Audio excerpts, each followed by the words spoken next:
नमस्कार साथियों, स्वागत है आप सभी का शर्मा जी के क्लासेस पर। हम भारतीय इतिहास पढ़ रहे थे। भारतीय इतिहास में हमने मुगल काल स्टार्ट किया था। मुगल काल में हमने बाबर के बारे में पढ़ा, हुमायूं के बारे में पढ़ा और अकबर के बारे में पढ़ा। अकबर के हमने 3 लेक्चर पढ़ लिए। आज यह अकबर का अंतिम लेक्चर होगा और आज हम अकबर को कंप्लीट करेंगे। अब तक हमने अकबर के बारे में पढ़ा कि अकबर किस तरीके से मुगल बादशाह बनता है। उसके बाद हमने पढ़ा किस तरीके से अकबर मुगल बादशाह बनता है। उसके बाद हमने पढ़ा कि अकबर की धार्मिक नीति क्या थी, अकबर की राजपूत नीति क्या थी। उसके बाद अपन ने पढ़ा अकबर की मनसबदारी व्यवस्था क्या थी और अकबर के सैनिक अभियान कौन कौन से अकबर ने किए थे। आज हम अकबर के बारे में जो चीजें बाकी रह गई उनके बारे में पढ़ेंगे। हम अकबर की दक्षिण विजय के बारे में पढ़ेंगे कि अकबर दक्षिण भारत को कैसे जीतता है। उसके बाद अकबर के नवरत्नों के बारे में पढ़ेंगे। उसके बाद अकबर की स्थापत्य कला, अकबर की चित्रकला और अकबर की साहित्य कला, इन सब के बारे में आज हम पढ़ेंगे और इसी के साथ आज अकबर को हम कंप्लीट करेंगे। तो आज हम सबसे पहले शुरुआत करते हैं अकबर की दक्षिण विजय। कल हमने अकबर के सैनिक अभियान पढ़े थे। हमने पढ़ा कि किस तरीके से अकबर ने काबुल, कांधार से लेकर बंगाल और उड़ीसा तक के क्षेत्र को जीता था। आज अपन देखते हैं कि अकबर दक्षिण भारत के राज्यों को कैसे जीतता है। तो हम आज पढ़ेंगे अकबर की दक्षिण विजय के बारे में। तो अकबर दक्षिण भारत पर आक्रमण करता है। दक्षिण भारत पर अकबर की जो नीति थी, दक्षिण भारत पर आक्रमण करने की अकबर की जो नीति थी वो साम्राज्यवाद की नीति थी। अकबर अपने साम्राज्य में बढ़ोतरी करना चाहता था, अपने साम्राज्य में विस्तार करना चाहता था। इसलिए अकबर दक्षिण भारत पर आक्रमण करता है। दक्षिण भारत यानी कि दक्कन, आज के महाराष्ट्र के नीचे वाले का क्षेत्र, महाराष्ट्र और मालवा के जो नीचे वाला क्षेत्र है उसे अपन दक्षिण भारत कहते हैं। तो अकबर की दक्षिण भारत पर आक्रमण करने की जो नीति का मूल उद्देश्य था वो अकबर का साम्राज्यवाद था। अकबर अपने साम्राज्य में विस्तार करना चाहता था। इसलिए अकबर अपने आप को दक्षिण का सम्राट कहता है, दक्षिण के सम्राट की उपाधि धारण करता है। अकबर दक्षिण के 3 राज्यों को जीतता है, एक तो खानदेश, एक अहमदनगर और एक असीरगढ़। खानदेश जो गुजरात और महाराष्ट्र के सीमा वाला आज का जो क्षेत्र है उसे उस समय खानदेश कहा जाता था। उसके बाद अहमदनगर महाराष्ट्र में स्थित है और असीरगढ़ जो मध्य प्रदेश में स्थित है। अकबर दक्षिण के इन 3 सूबों को जीतता है। इन 3 सूबों को जीतने के पश्चात अकबर के पास टोटल 15 सूबे हो जाते हैं। अकबर के पास पहले 12 सूबे थे। इन 3 सूबों को जीतने के बाद अकबर के पास टोटल 15 सूबे हो जाते हैं। तो अकबर दक्षिण भारत को जीतने के लिए किस तरह की नीति अपनाता है? साम्राज्यवाद की नीति अपनाता है। यानी दक्षिण भारत जीतने का अकबर का क्या उद्देश्य था? अपना साम्राज्यवाद था, यानी अकबर अपने साम्राज्य में बढ़ोतरी करना चाहता था। अकबर दक्षिण के सम्राट की उपाधि धारण करता है। अकबर अपने आप को दक्षिण का सम्राट कहता है, दक्षिण का सम्राट। तो अकबर अपने आप को दक्षिण का सम्राट कहता है और दक्षिण के सम्राट की उपाधि धारण करता है। अकबर दक्षिण के 3 क्षेत्रों को जीतता है। एक खानदेश, सबसे पहले अकबर खानदेश पर अभियान करता है। खानदेश जो आज का गुजरात और जो महाराष्ट्र के सीमा वाला क्षेत्र है उसे उस समय खानदेश कहा जाता था। तो अकबर सबसे पहले खानदेश पर आक्रमण करता है। अकबर 1591 में खानदेश पर अभियान करता है।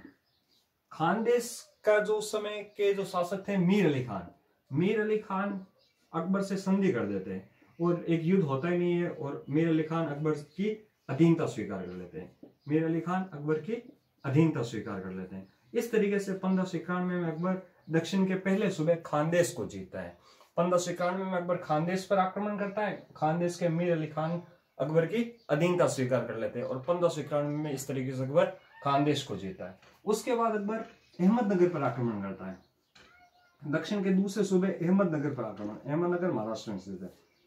अहमदनगर पर आक्रमण करता है अकबर 1596 में अकबर अहमदनगर पर आक्रमण करता है। 1596 से लेकर 1600 तक तकरीबन 4 साल लगे अहमदनगर को जीतने में।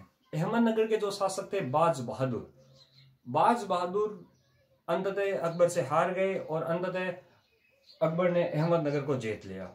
अकबर अहमदनगर पर आक्रमण करने के लिए अब्दुल रहीम खान खाना को भेजता है। वही अब्दुल रहीम खान खाना जो बैरम खान के पुत्र थे, आगे चलकर जो रहीम दास जी के नाम से प्रसिद्ध है। तो अकबर 1596 से लेकर 1600 तक अहमदनगर पर अभियान करता है। अहमदनगर के शासक कौन थे? बाज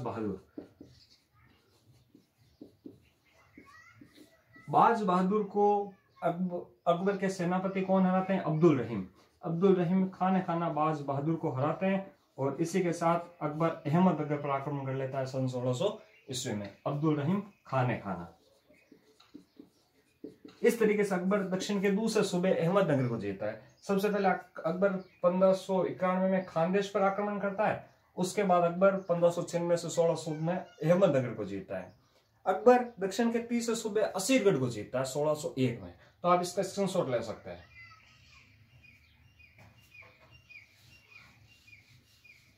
अब अकबर 1601 में असीरगढ़ को जीतता है। अकबर 1601 में असीरगढ़ पर अभियान करता है। असीरगढ़ आज के मध्य प्रदेश मालवा में स्थित है, मध्य प्रदेश में। अकबर असीरगढ़ पर 1601 में आक्रमण करता है। असीरगढ़ का जो अकबर का अभियान था वो अकबर के जीवन का अंतिम अभियान था। अकबर असीरगढ़ पर अपना अंतिम अभियान करता है। ऐसा कहते हैं कि असीरगढ़ के जो किला था, जो दुर्ग था, उसको खोलने में अकबर को बहुत मशक्कत करनी पड़ी। असीरगढ़ दुर्ग के जो किले के जो दरवाजे थे उनको अकबर ने सोने की चाबियों से खोला था। यानी कि उस दुर्ग के दरवाजे को खोलने के लिए अकबर को सोने की चाबियों का निर्माण करना पड़ा। तो अपन लिख सकते हैं कि अकबर 1601 में असीरगढ़ पर आक्रमण करता है। ये असीरगढ़ का अभियान अकबर का अंतिम अभियान था। असीरगढ़ का अभियान अकबर का जीवन का अंतिम अभियान था। असीरगढ़ के जो उस समय के जो ये अभियान किया गया, ये मीर बहादुर उस समय असीरगढ़ के शासक थे। अंततः अकबर मीर बहादुर को हराता है और असीरगढ़ पर अधिकार कर लेता है 1601 में। असीरगढ़ के किले को खोलने के लिए अकबर किसकी प्रयोग करता है? सोने की चाबियों की। ये कई बार परीक्षा में प्रश्न आ जाता है कि अकबर ने किस किले को खोलने के लिए सोने की चाबियों का प्रयोग किया। तो असीरगढ़ के किले को खोलने के लिए अकबर ने सोने की चाबियों का प्रयोग किया। इस तरीके से अकबर दक्षिण के 3 सूबों को जीतता है। सबसे पहले खानदेश को, उसके बाद अहमदनगर को और उसके बाद असीरगढ़ को। असीरगढ़ का अभियान अकबर के जीवन का अंतिम सैनिक अभियान था। असीरगढ़ अभियान में या असीरगढ़ के किले को खोलने के लिए अकबर ने सोने की चाबियों का प्रयोग किया था। इस तरीके से दक्षिण के 3 सूबों को जीतने के बाद अकबर के जीवन में अकबर अपने मुगल साम्राज्य में टोटल 15 सूबों को बनाता है। 12 सूबे उसके पास पहले से थे और ये दक्षिण के 3 सूबे जोड़ने के कारण अकबर के पास टोटल कितने सूबे हो गए? मुगल साम्राज्य में टोटल 15 सूबे हो गए। मुगल साम्राज्य में टोटल कितने सूबे हो गए? 15। इस तरीके से अकबर अपने जीवन का अंतिम अभियान असीरगढ़ के खिलाफ करता है और असीरगढ़ को जीतता है। 1605 में अकबर की मृत्यु हो जाती है। अकबर की मृत्यु ऐसा कहते हैं पेचिश रोग के कारण होती है। जो पेचिश रोग होता है ना, उसके कारण अकबर की 1605 में मृत्यु हो जाती है। तो अपन लिख सकते हैं अकबर की मृत्यु कब हुई? 1605 में। किसके कारण हुई? पेचिश रोग के कारण। पेचिश रोग के कारण अकबर की 1605 में क्या हो गई? मृत्यु हो गई।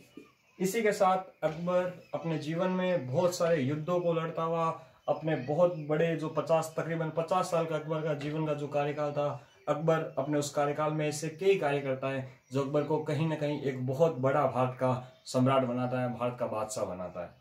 तो इस तरीके से अकबर दक्षिण भारत के 3 सूबों को जीतता है। तो हमने अब तक पढ़ा अकबर की दक्षिण विजय। अब अपन पढ़ेंगे अकबर के नवरत्नों के बारे में। तो आप इसका स्क्रीनशॉट ले सकते हैं।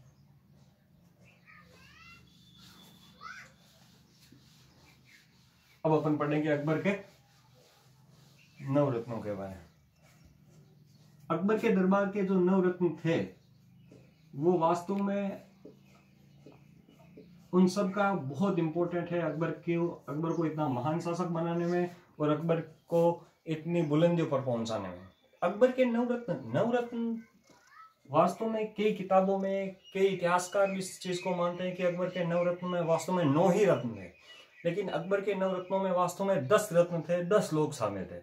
इस नवरत्न शब्द का क्या मतलब है? नव का मतलब होता है नया। नव का मतलब यहाँ पे ये नहीं है नव का मतलब क्या है? नया।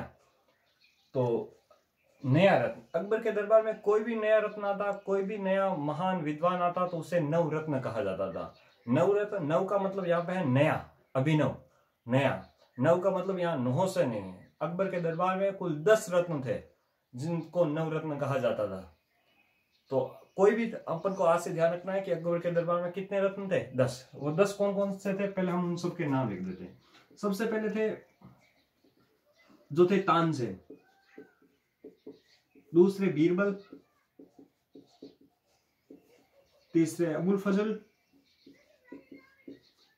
चौथे फेजी, पांचवे टोडरमल,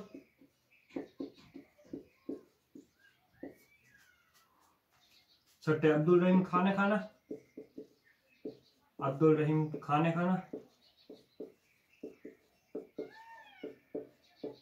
सातवें भगवंत दास, आठवें मान सिंह जिन्हें अकबर फर्जंद की उपाधि देता है, मिर्जा राजा की उपाधि देता है, 7,000 का मनसब देता है। उसके बाद हाकिम, उसके बाद मुल्ला दो प्याजा। ये अकबर के दरबार के टोटल 10 रत्न थे। तानसेन, बीरबल, अबुल फजल, फैजी, तानसेन, अब्दुल रहीम खाना, भगवंत दास, मान सिंह, हाकिम हुकाम, इनका पूरा नाम था हाकिम हुकाम, और मुल्ला दो प्याजा।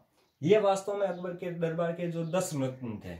इन्हें वास्तव में नवरत्न क्यों कहा जाता है? क्योंकि इनकी संख्या 9 नहीं है, इनकी संख्या 10 है। इन्हें नवरत्न इसलिए किया जाता था क्योंकि कोई भी नया रत्न ऐड होता था तो इससे क्या कहते थे? नवरत्न कहते थे। तो हम इन सब के बारे में थोड़ा थोड़ा डिटेल में पढ़ने का प्रयास करते हैं। हम सबसे पहले पढ़ते हैं तानसेन के बारे में, कि तानसेन कौन थे, कहां से आए थे अकबर के दरबार में, उनके बारे में थोड़ा पढ़ते हैं। तानसेन इनका वास्तविक नाम मूलतः क्या था? रामतनु पांडे था। तानसेन का वास्तविक नाम क्या था? रामतनु पांडे। रामतनु पांडे। तानसेन मूलतः ग्वालियर के थे, ग्वालियर मध्य प्रदेश के थे। ग्वालियर के संगीत विश्वविद्यालय से तानसेन ने अपने संगीत की शिक्षा ली। तानसेन बाद में रीवा के राजा रामचंद्र थे, उनके दरबार में कई दिनों तक रहे। बाद में वे अकबर के दरबार में आ गए और अकबर ने तानसेन को कंठ भरण वाणी विलास की उपाधि दी, कंठ भरण वाणी विलास। फिर तानसेन ने ध्रुपद गायकी का विकास किया। तानसेन के जो प्रारंभिक गुरु थे हरिदास, और उनके बाद जो मिर्जा बेग उनके जो गुरु बने, मिर्जा बेग ने ही वास्तव में तानसेन को मुस्लिम धर्म या इस्लाम धर्म स्वीकार करने के लिए प्रेरित किया। तानसेन संगीत के बहुत महान विद्वान थे। तानसेन ने अपने जीवन में कई रागों का निर्माण किया, फिर वो मियाँ की मल्हार हो, मियाँ की टोडी हो या मियाँ की सारंग, इन तीनों रागों का तानसेन खुद ने इजाद किया था। तानसेन खुद ने इन तीनों रागों को इजाद किया था। ऐसा कहते हैं कि तानसेन जब अपनी राग मल्हार गाते थे तो फिर चाहे कोई भी मौसम हो, कोई भी ऋतु हो, बारिश को होना ही होता था। अपने संगीत की प्रचंड विद्वानता के कारण अकबर ने तानसेन को कंठ भरण वाणी विलास की उपाधि दी। तो अपन ये सारी चीजें, और तानसेन ने ध्रुपद गायकी का विकास किया। ध्रुपद गायकी जो ग्वालियर के संगीत घराने की सबसे महत्वपूर्ण गायकी थी, ध्रुपद गायकी। ग्वालियर ने उस ध्रुपद गायकी का विकास किया। तो अपन तानसेन के बारे में ये सारी चीजें पढ़ सकते हैं कि तानसेन का वास्तविक नाम रामतनु पांडे था। उनके जो गुरु थे उनका नाम था हरिदास। तानसेन ने ग्वालियर में शिक्षा ली, ग्वालियर के संगीत विश्वविद्यालय से संगीत की शिक्षा प्राप्त की। ग्वालियर के संगीत विश्वविद्यालय से संगीत की शिक्षा तानसेन ने प्राप्त की थी। उसके बाद अपन पढ़ते हैं कि जो तानसेन थे, तानसेन ग्वालियर के या जो रीवा के राजा थे रामचंद्र, कई दिनों तक तानसेन रामचंद्र के दरबार में रहे। रीवा के राजा रामचंद्र के दरबार में रहे।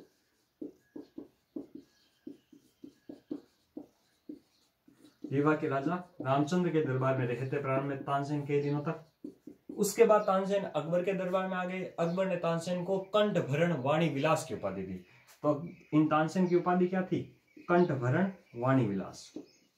कंठ भरण वाणी विलास। ये कंठ भरण वाणी विलास की उपाधि किसने दी थी? ये कंठ भरण वाणी विलास की उपाधि अकबर ने दी थी तानसेन को।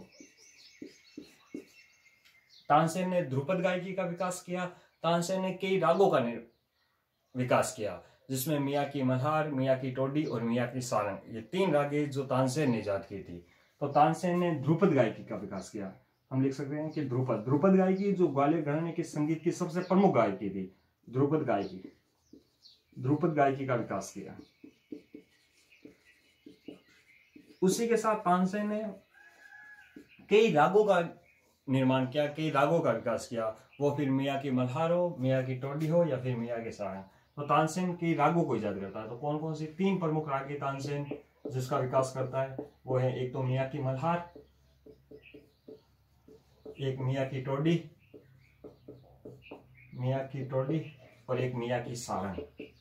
मियाँ की टोडी और एक मियाँ की सारंग। ये 3 गायकी जो तानसेन इजाद करता है। तो इस तरीके से तानसेन एक संगीत के महान विद्वान थे जो प्रारंभ में ग्वालियर से थे। ग्वालियर के संगीत विश्वविद्यालय से तानसेन ने अपनी शिक्षा प्राप्त की। बाद में प्रारंभ में कई दिन रीवा के राजा रामचंद्र के यहाँ संगीत का कार्य किया। उसके बाद वे अकबर के दरबार में आ गए। अकबर ने तानसेन को कंठभरण वाणी विलास की उपाधि दी। तानसेन का जो मूल नाम था या वास्तविक नाम था वो था रामतनु पांडे। तानसेन ने ध्रुपद गायकी का विकास किया और कई रागों का निर्माण किया, वो फिर मियाँ के मल्हार हो, मियाँ की टोडी हो या फिर मियाँ की सारंग हो। तानसेन के जो गुरु थे हरिदास ने तानसेन को प्रारंभिक संगीत की शिक्षा दी थी। तो इस तरीके से हमने पढ़ा तानसेन के बारे में। अब हम अकबर के दूसरे जो नवरत्न हैं उनके बारे में पढ़ते हैं। तो आप इसका स्क्रीनशॉट ले सकते हैं। अब अपन जो दूसरे नवरत्न हैं उनके बारे में पढ़ते हैं। हमने पढ़ा तानसेन के बारे में।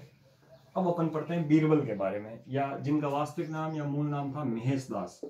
बीरबल, इनका वास्तविक नाम क्या था? महेश दास। वास्तविक नाम था महेश दास।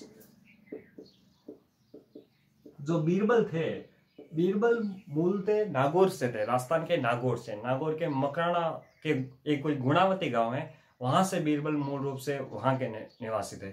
बीरबल जो महेशदास थे, उनका नाम बीरबल क्यों पड़ा? क्योंकि बीर शब्द का होता है बुद्धि। अपनी बुद्धि के परिचय के कारण महेशदास बीरबल कहलाए। बीरबल अकबर के दरबार में 1583 में न्याय विभाग के प्रमुख थे।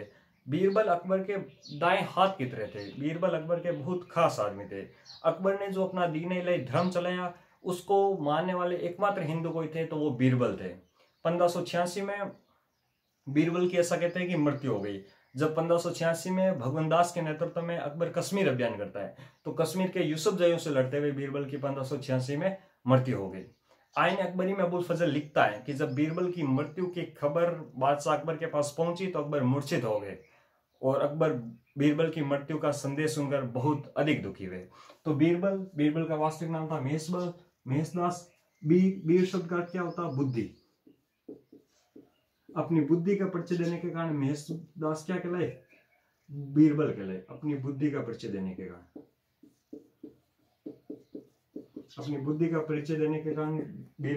महेशदास क्या कहलाए? बीरबल कहलाए। ये वास्तव में मूलतः कहां से थे? ये मूलतः नागौर से थे, नागौर के मकराना। अकबर का जो दरबार था, अकबर के जो नवरत्न थे, उन नवरत्नों में से 3 जो रत्न थे वो कहाँ के थे? नागौर के थे। वो फिर अबुल फजल हो, फैजी हो या फिर बीरबल हो। नागौर के मकराना के गुणावती कोई गांव है, वहां से थे। इसको थोड़ा ध्यान रखना आपको। और बीरबल सबसे पहले 1583 में अकबर के न्याय विभाग के प्रमुख बनाए गए। मुगल दरबार में ये न्याय विभाग के प्रमुख थे। 1583 में न्याय विभाग का प्रमुख बनाया गया। तो ये ध्यान रखना है। बीरबल की मृत्यु कब हुई? 1586 में। अकबर ने जो 1582 में दीन इलाही धर्म चलाया था, दीन इलाही को मानने वाले एकमात्र हिंदू कोई थे तो वो बीरबल थे। अपन लिख सकते हैं दीन इलाही को मानने वाले एकमात्र हिंदू कौन थे? बीरबल।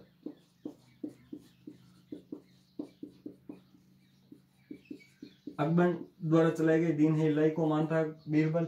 1586 में जब भगवान दास के नेतृत्व में कश्मीर अभियान किया जाता है, तो कश्मीर अभियान में यूसुफ जयों से लड़ते हुए बीरबल की क्या हो गई? मृत्यु हो गई। अपन लिख सकते हैं 1586 में कश्मीर के यूसुफ जयों से लड़ते हुए बीरबल की,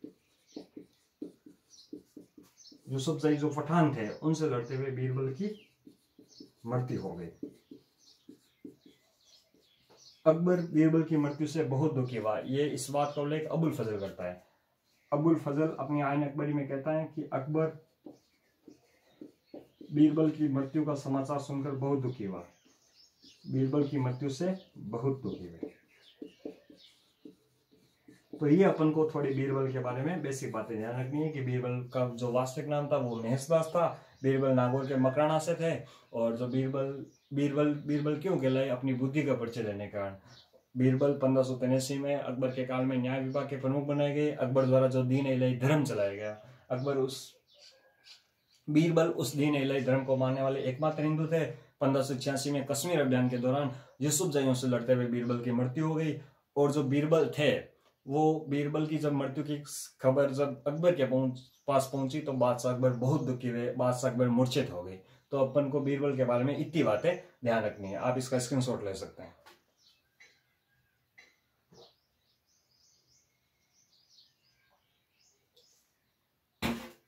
अब अपन पढ़ेंगे अगले नवरत्न के बारे में।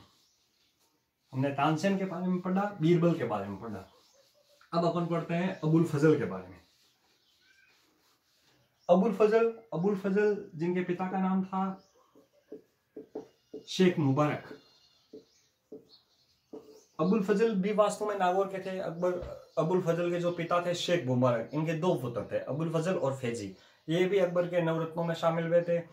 अबुल फजल का जो सबसे बड़ा योगदान है, अबुल फजल एक ग्रंथ लिखता है अकबरनामा या आइन अकबरी। अकबर के जीवन पर, अकबर की जो जीवन कथा है उस पर अबुल फजल एक ग्रंथ लिखता है अकबरनामा या आइन अकबरी। जो अकबरनामा है उसका तीसरा भाग आइन अकबरी कहलाता है। हमने पढ़ा कि अकबरनामा के कई भाग हैं, जो तीसरा भाग है उसे अपन कहते हैं आइन अकबरी। तो अबुल फजल का जो सबसे बड़ा योगदान है, उसने अकबरनामा या आइन अकबरी की रचना की। ये नागौर से संबंधित है। और जो शेख मुबारक इनके पिता थे, शेख मुबारक वही जिन्होंने मजहरनामा तैयार किया था। हमने पढ़ा कि मजहरनामा का जो प्रारूप तैयार किया था वो शेख मुबारक ने तैयार किया था। अबुल फजल की हत्या ऐसा कहते हैं जहांगीर करवा देता है। जहांगीर या जो सलीम थे वो अकबर के खिलाफ विद्रोह कर देते हैं। अकबर के खिलाफ विद्रोह करने के बाद वो इलाहाबाद पर अधिकार कर लेते हैं और अबुल फजल की जहांगीर या सलीम, जिनका नाम था उस समय सलीम, जहांगीर या सलीम अबुल फजल की हत्या कर देता है। जो ओरछा के बुंदेला शासक थे वीर सिंह बुंदेला के हाथों अबुल फजल की हत्या करवा दी जाती है जहांगीर के द्वारा। इस तरीके से अबुल फजल की मृत्यु हो जाती है। अबुल फजल की मृत्यु पर भी ऐसा कहते हैं कि अकबर बहुत अधिक दुखी हुए थे। तो अबुल फजल कहाँ के थे? ये भी नागौर के थे। ये अकबर के जो शेख मुबारक थे, इनके पिता का नाम था शेख मुबारक। ये शेख मुबारक के पुत्र थे। इन्होंने अकबरनामा या आइन अकबरी की रचना की। अकबरनामा या आइन अकबरी की रचना की।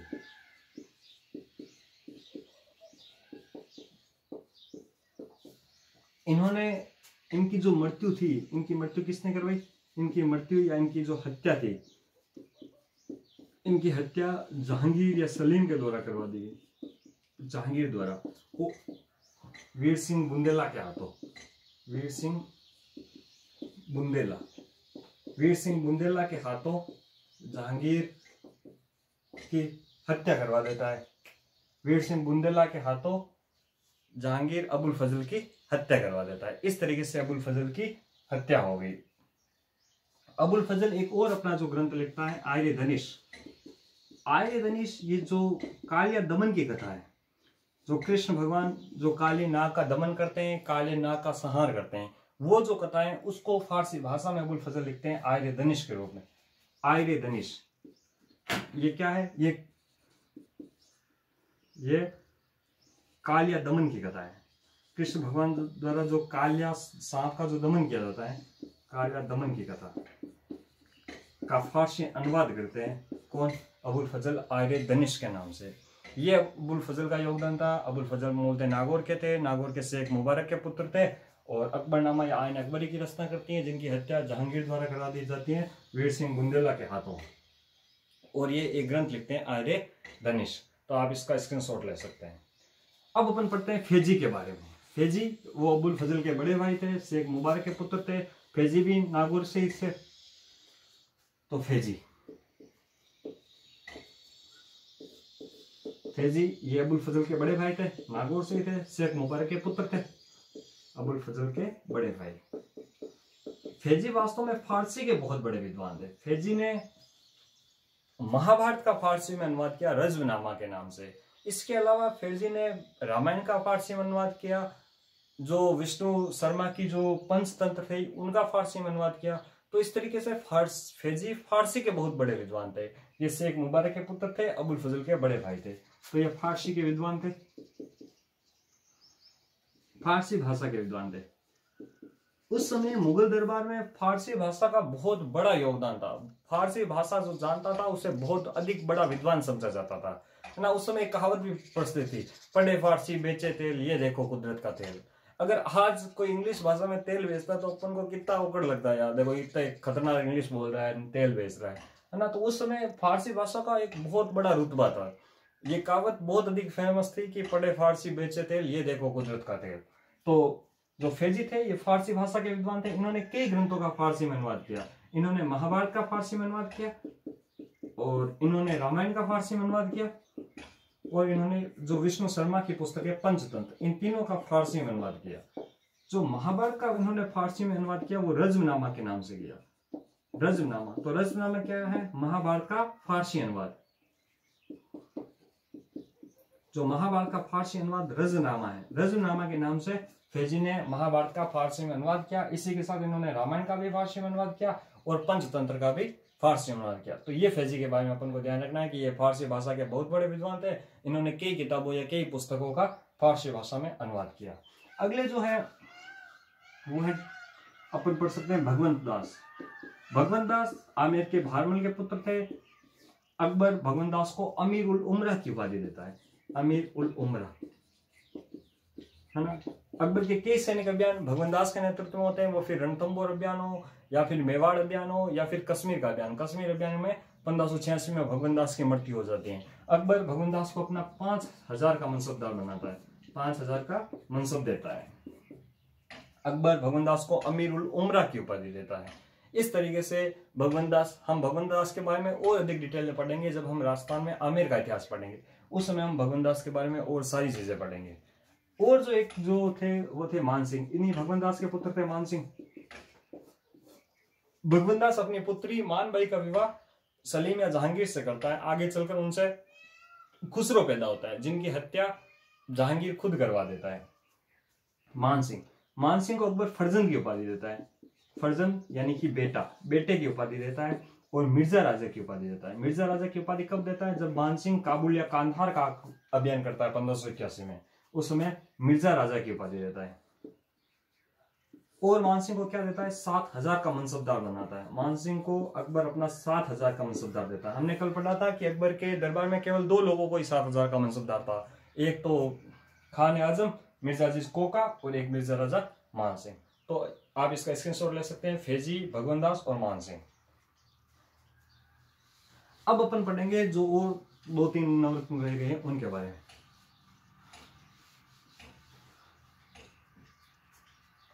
अब अपन पढ़ेंगे एक टोडरमल के बारे में। टोडरमल अकबर के दरबार में थे। अकबर के दरबार में से पहले अकबर शेरशाह सूरी के दरबार में थे। टोडरमल राजस्व विभाग के प्रमुख थे, भू राजस्व विभाग के प्रमुख थे। राजस्व की टोडरमल को बहुत गहरी एक जानकारी थी कि राजस्व कैसे वसूलना है, राजस्व वसूलने की क्या व्यवस्था हो, क्या प्रक्रिया हो। 1580 में टोडरमल अकबर के समय एक राजस्व वसूलने की एक नई पद्धति को अपनाता है, जिसे कहते हैं टोडरमल बंदोबस्त या आइन ए देहसाला। इस टोडरमल बंदोबस्त या आइन ए देहसाला में यह कहा गया था कि अकबर अब जो अपना राजस्व वसूलेगा वो किसी भी जमीन का पिछले 10 वर्षों के औसत, 10 वर्षों में जो उत्पादन हो रहा है उसका औसत लिया जाएगा, फिर उस औसत का 1/3 राजस्व वसूला जाएगा। ये अभी हम अकबर की जो राजस्व, भू राजस्व व्यवस्था है उसके बाद उसमें इस आइन देहसाला के बारे में डिटेल से पढ़ेंगे। तो टोडरमल पहले कहाँ थे? शेरशाह सूरी के दरबार में थे। जब अकबर बादशाह बन गए तो ये अकबर के दरबार में आ गए, शेरशाह सूरी के दरबार में थे। टोडरमल जो अकबर ने अपना जो महाराणा प्रताप के खिलाफ जो अंतिम शांति दूत बनाकर जिसे भेजा वो टोडरमल को भेजा था। तो महाराणा प्रताप के शांति दूत के रूप में गए, महाराणा प्रताप के अंतिम शांति दूत के रूप में महाराणा प्रताप को मनाने गए थे। ये अकबर 4 लोगों को भेजता है, जो सबसे अंत में भेजता है वो टोडरमल को भेजता है। टोडरमल अकबर के भू राजस्व विभाग का प्रमुख था। इसी अपने भू राजस्व या राजस्व को वसूलने के लिए इन्होंने अपनी एक नई पद्धति, अपनी एक नई व्यवस्था, अपना एक नया बंदोबस्त अपनाया, जिसे टोडरमल बंदोबस्त या आइन देहसाला कहा गया। तो 1580 में इन्होंने भू राजस्व वसूलने की आइन ए देसाला। ये आइन ए देसाला क्या है, इसके बारे में हम अब भी जब अकबर की भू राजस्व व्यवस्था पढ़ेंगे उसमें भी इसके बारे में थोड़ा डिटेल में पढ़ेंगे। 1580 में भू राजस्व की आइन ए देसाला, आइन ए देसाला पत्ती को अपनाया। किसने? टोडरमल ने। आइन ए देसाला पत्ती अपनाई। टोडरमल एक भू राजस्व विभाग के प्रमुख होने के साथ साथ टोडरमल एक महान योद्धा भी थे। अकबर के कई सैनिक अभियानों में टोडरमल ने अकबर का साथ दिया था। तो आप टोडरमल के बारे में इतनी बातें याद कर सकते हैं, नोट कर सकते हैं। अब अपन आगे के जो और नवरत्न बचे हैं उनके बारे में पढ़ते हैं। एक अपन पढ़ते हैं अब्दुल रहीम खान ए खाना। अब्दुल रहीम खान ए खाना। अब्दुल रहीम खान ए खाना ये वास्तव में बैरम खां और बैरम खान की जो पत्नी थी सलीमा, उन दोनों से उत्पन्न हुए थे। जब बैरम खान की मृत्यु हो गई तब अकबर सलीमा से विवाह करता है और अब्दुल रहीम को अपना दत्तक पुत्र बनाता है। अब्दुल रहीम को अकबर खान ए खाना की उपाधि देता है। अब्दुल रहीम जहांगीर के प्रारंभिक गुरु थे, जो सलीम थे उनके गुरु थे। अब्दुल रहीम आगे चलकर रहीमदास के नाम से प्रसिद्ध हुए। इन्होंने अपनी प्रसिद्ध पुस्तक लिखी बेरवे नाई के भेर। तो अपन लिख सकते हैं ये बैरम खां और सलीमा से उत्पन्न थे। बैरम खां व सलीमा से उत्पन्न।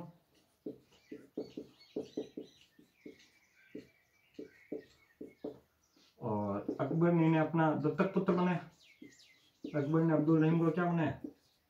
अपना दत्तक पुत्र बनाया। दत्तक पुत्र मतलब गोद लिया हुआ पुत्र, दत्तक पुत्र बनाया। अब्दुल रहीम महान योद्धा भी थे। अकबर ने अब्दुल रहीम को खान ए खाना की उपाधि दी। खान ए खाना की उपाधि। ये खान ए खाना की उपाधि किसने दी? अकबर ने दी। अब्दुल रहीम आगे चलकर रहीमदास के नाम से प्रसिद्ध हुए। ये जहांगीर के प्रारंभिक गुरु थे। ये बात तुमको ध्यान रखनी है कि अब्दुल रहीम जहांगीर के प्रारंभिक गुरु थे। और इन्होंने अपनी एक पुस्तक लिखी प्रसिद्ध बेरवे नाई के भेर। बेरवे नाई के भेर, ये रहीमदास जी की प्रमुख पुस्तक थी, बेरवे नाई के भेर। इस तरीके से अब्दुल रहीम भी अकबर के दरबार के जो नवरत्न थे उनमें से एक सबसे महत्वपूर्ण थे। अब जो दो और जो नवरत्न है, एक हाकिम हुकाम और एक मुल्ला दो प्याजा। हाकिम हुकाम उस समय अकबर के रसोइया थे और मुल्ला दो प्याजा एक और नवरत्न थे। बस उनके बारे में और ज्यादा अपन को कुछ डिटेल नहीं पढ़नी, बस उनके नाम ही ध्यान रखने हैं। एक हाकिम हुकाम, ये अकबर का रसोइया था, यानी कि जो अकबर का खाना बनाता था ये रसोइया था। और एक थे मुल्ला दो प्याजा। इस तरीके से अकबर ने अकबर के नवरत्नों के बारे में थोड़ी थोड़ी जानकारी पढ़ी। अब अपन पढ़ते हैं अकबर की स्थापत्य कला के बारे में। अकबर की स्थापत्य कला। अकबर अपने जीवन में क्या क्या निर्माण करवाता है उनके बारे में थोड़ा अपन पढ़ते हैं। अकबर कालीन स्थापत्य कला। हमने पढ़ा था कि 1571 में अकबर सबसे पहले फतेहपुर सीकरी की स्थापना करता है।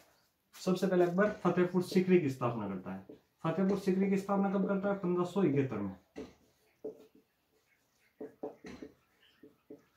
अकबर 1571 में फतेहपुर सीकरी की स्थापना करता है। फतेहपुर सीकरी की जो स्थापना अकबर 1571 में करता है, जो फतेहपुर सीकरी का जो वास्तुकार था वो था बहाउद्दीन। बहाउद्दीन फतेहपुर सीकरी का एक पूरा ड्राफ्ट तैयार करता है, एक नक्शा तैयार करता है। उसी के आधार पर अकबर 1571 में फतेहपुर सीकरी की स्थापना करता है। तो फतेहपुर सीकरी में अकबर, इस फतेहपुर सीकरी के परिसर में अकबर कई चीजों का निर्माण करता है, कई इमारतों का निर्माण करता है। इस फतेहपुर सीकरी के परिसर में, इस फतेहपुर सीकरी के परकोटे में अकबर यहाँ पे एक दीवान आम बनाता है, जहां पर अकबर आम लोगों की, आम जनता की जो समस्याएं थी उनको न्याय देता था। दीवान आम। अकबर यहाँ पे फतेहपुर सीकरी में दीवान खास बनाता है।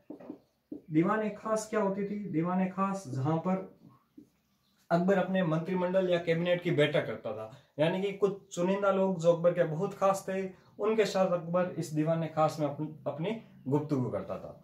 फतेहपुर सीकरी में अकबर जोधाबाई का महल बनाता है। जोधाबाई का महल बनाता है फतेहपुर सीकरी में अकबर, इसी फतेहपुर सीकरी के परिसर में। ये सारे एकदम पास पास स्थित है फतेहपुर सीकरी में। दीवाने आम, उसके पास दीवाने खास है, उसके बाद ही जोधाबाई का महल है। अकबर एक मरियम उस्मानी का महल बनाता है।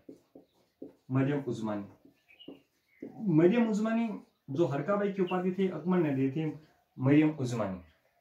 अकबर फतेहपुर सिकरी में मरियम उस्मानी का महल बनाता है। फतेहपुर सिकरी में अकबर बीरबल का महल बनाता है, बीरबल का महल। फतेहपुर सिकरी में ही अकबर एक तुर्की सुल्ताना का महल बनाता है, तुर्की सुल्ताना का महल,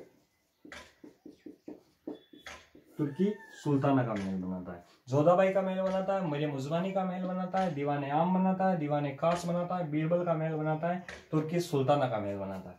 इसी दीवाने खास में अकबर 1575 में इबादत खाने की स्थापना करता है। हमने पढ़ा था ना इबादत खाने के बारे में, इबादत खाना यानी कि प्रार्थना भवन। इसी दीवाने खास में अकबर 1575 में इबादत खाने की स्थापना करवाता है। इस दीवाने खास के समीप एक स्तंभ तैयार किया गया था जो 36 कोष्ठक था, यानी कि उसके ऐसे 36 भाग थे। ऐसे अकबर ने एक स्तंभ तैयार करवाया था जिसके 36 भाग थे, है ना, 36 कोष्ठकों वाला या 36 भाग वाला एक स्तंभ तैयार किया गया जिसे विश्व वृक्ष कहा गया, जिसे आजकल क्या कहते हैं, विश्व वृक्ष। इस स्तंभ को विश्व वृक्ष कहा जाता है। जो 36 कोष्ठकों वाला स्तंभ है इस दीवाने खास के समीप स्थित है। इसके अलावा अकबर ने यहाँ पे क्या बनाया, इसके अलावा अकबर ने एक पंचमहल बनाया, पंचमहल।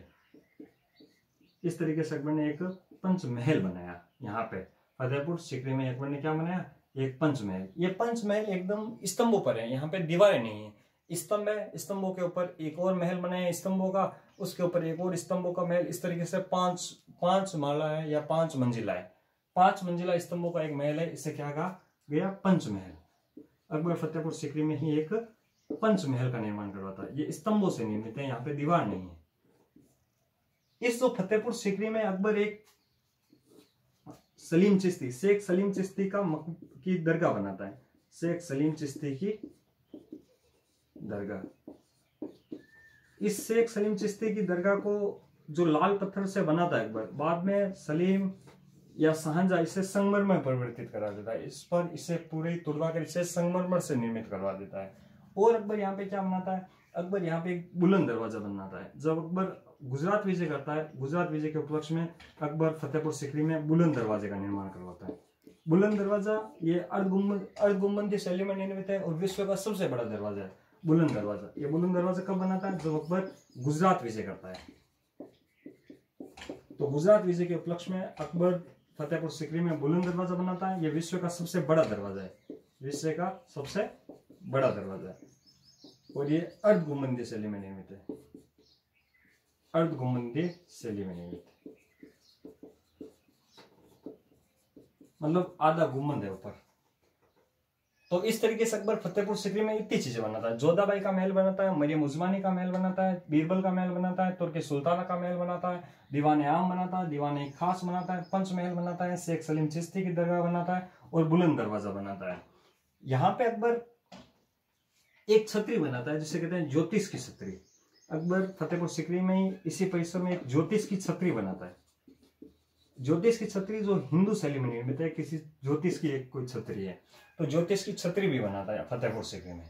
इस तरीके से अकबर फतेहपुर सिकरी में इतनी सारी चीजों का निर्माण कराता है। ये जो इतनी सारी इमारतें, इनमें जो सबसे बड़ी इमारत है ये जोधाबाई का महल है। ये सबसे बड़ी इमारत है, सबसे बड़ी इमारत। और ये जो तुर्की सुल्ताना का महल है ये ईरानी शैली में निर्मित है, इसको ध्यान रखना है, ये ईरानी शैली में निर्मित है।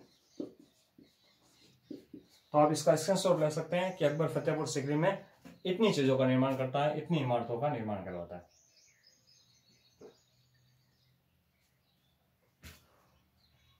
अकबर और क्या बनाता है उसके बारे में पढ़ते हैं। तो आप इसका स्क्रीनशॉट ले लिया होगा आपने।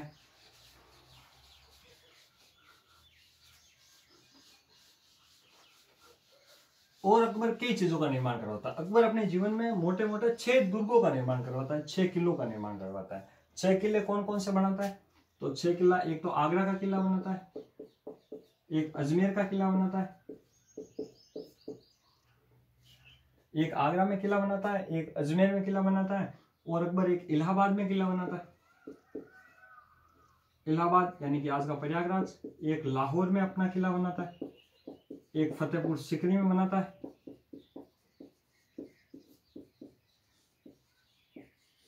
इस तरीके से अकबर अपने जीवन में ये बड़े किलों का निर्माण कराता है। आगरा का किला, अजमेर का किला, इलाहाबाद का किला, लाहौर का किला और फतेहपुर सिकरी का किला। हम आगरा के किले के बारे में थोड़ी जानकारी देखते हैं। जो आगरा के किले का जो वास्तुकार था वो था कासिम खान। आगरा के किले का वास्तुकार कौन था? कासिम खान। ये इस आगरा के किले का वास्तुकार था। आगरा के किला में 2 दरवाजे हैं। एक तो अमर सिंह का दरवाजा, अमर सिंह की मृत्यु ऐसा कहते हैं यहीं हुई थी आगरा के इस किले में। अमर सिंह दरवाजा एक है जिसका नाम है बुलंद दरवाजा। ये आगरा के किले के 2 प्रमुख दरवाजे हैं। आगरा के किले में 2 प्रमुख महल है, एक जहांगीरी महल, एक अकबरी महल। जहांगीरी महल और एक अकबरी महल, ये 2 प्रमुख महल है कहाँ? आगरा दुर्ग में। इन दोनों के बारे में अपन को थोड़ा ध्यान रखना है, जहांगीरी महल और अकबरी महल। बाकी अजमेर का जो किला तो अकबर का बनाया उसे अकबर का किला कहते हैं। यहाँ पे अकबर का शस्त्रागार था। अकबर ने अपने जो शस्त्र रखे थे वो इसी अजमेर के किले में रखे थे। इसे राजस्थान का जिब्राल्टर भी कहते हैं। तो इन सब के बारे में अपन को थोड़ी थोड़ी चीजें ध्यान रखनी है। इस तरीके से अकबर इन 5 दुर्गों का निर्माण करवाता है, आगरा का किला, अजमेर का किला, इलाहाबाद का किला, लाहौर का किला और फतेहपुर सिकरी का किला। तो फतेहपुर सिकरी उसके बाद इन 6 किलों का निर्माण करवाता है। अकबर एक और जो बड़ी इमारत बनाता है वो है हुमायूं का मकबरा। अकबर दिल्ली में हुमायूं का मकबरा बनाता है। हुमायूं जो अकबर के पिता थे उनका मकबरा अकबर दिल्ली में बनाता है। जो तीसरी सबसे बड़ी इमारत अकबर बनाता है वो है हुमायूं का मकबरा। हुमायूं का मकबरा अकबर कहाँ बनाता है? दिल्ली में। दिल्ली में बनाता है। हुमायूं का मकबरा जो अकबर दिल्ली में बनाता है ये दोहरे गुंबद का इमारत है। इस पर 2 गुंबद है। इस मकबरे पर 2 गुंबद है। गुंबद समझते हो जो ऐसी मेहराबदार संरचना होती है ऊपर, उसे तो कहते हैं गुंबद। तो इस पर 2 गुंबद शैली में निर्मित है। और इसमें ये जो हुमायूं का मकबरा है ये कुछ इस तरीके से बना हुआ है। यहाँ पे चारों तरफ 4 बाग है और बीच में ये इस तरीके से मकबरा बना हुआ है। लाल पत्थरों से अकबर ने इस मकबरे को बनाया था और चारों तरफ इसके क्या है? 4 बाग है, इसलिए इसे 4 बाग पत्ती कहा जाता है। ये हुमायूं का मकबरा ये हाजी बेगम और मिर्जा गयास की देखरेख में बनाया गया था। तो हुमायूं का मकबरा दिल्ली में बनाया गया। हाजी बेगम जो अकबर की माँ थी, हुमायूं की पत्नी थी, और मिर्जा गयास की देखरेख में बनाया गया था। हाजी बेगम और मिर्जा गयास की देखरेख में अकबर के काल में हुमायूं का मकबरा बनाया गया था। ये किस शैली में निर्मित है? ये 4 बाग पत्ती में निर्मित है। 4 बाग पत्ती।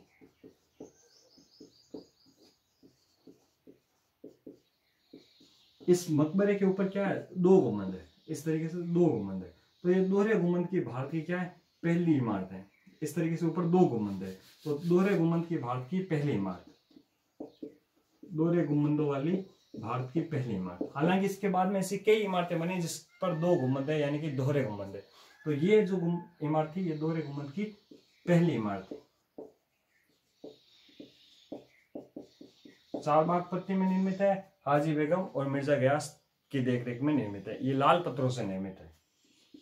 लाल पत्थरों से ये जो पूरी जो मकबरा है ये लाल पत्थरों से निर्मित है। लेकिन ये जो ऊपर के जो गुंबद है ना ये संगमरमर से निर्मित है। ये ध्यान रखना अपन को, जो ऊपर के गुंबद है वो संगमरमर से निर्मित है। तो इससे कहते हैं हुमायूं का मकबरा। ये दिल्ली में स्थित है। दोहरे गुंबद की भारत की पहली इमारत है। 4 बाग पत्ती में निर्मित है। क्योंकि इस मकबरे के चारों तरफ क्या है? इस तरीके से 4 बाग है और ये बीच में क्या है? इस तरीके से नालियां हैं। तो ये अकबर का हमने पढ़ा अकबर की स्थापत्य कला के बारे में। तो आज अपन ने पढ़ा अकबर के बारे में, अकबर की जो नवरत्न थे उनके बारे में, अकबर की दक्षिण विजय के बारे में और अकबर की स्थापत्य कला में। अगला अपन जो एक और लेक्चर पढ़ेंगे उसमें अपन अकबर की चित्रकला के बारे में पढ़ेंगे और अकबर के कालीन जो साहित्य है उनके बारे में पढ़ेंगे। साथ ही साथ हम पढ़ेंगे अकबर के सिक्कों के बारे में और अकबर की भू राजस्व व्यवस्था के बारे में।